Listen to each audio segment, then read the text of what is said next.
Так, внимание, масло.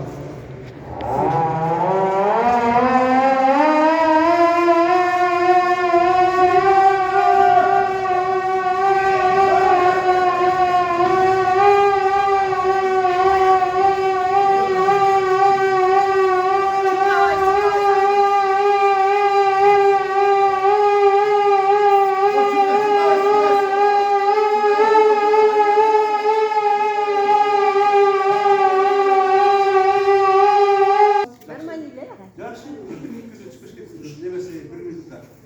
Yaxshi chiqib ketdi. Hozir buni azamasizlar. Ko'rdinglarmi?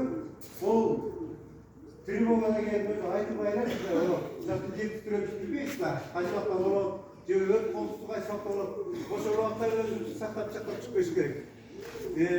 Gede bir panika o'tayotib, bunday o'tirib, bir jinim qolgan vaqtda bo'ladi. O'shanda nima qilish kerak? Jinim qolganda yo'ldoshlari yürüp turmuş kerak. Buna yezilerge de artmak, yezilerge de malası, yezilerge de yaxşı çıkıp çıkıp geçti. Klasda hiç böyle yok mu? Kontrol gibi. Yok. Kanda yok mu çıktı mı? Sporda resim yok mu? Yok. Normal.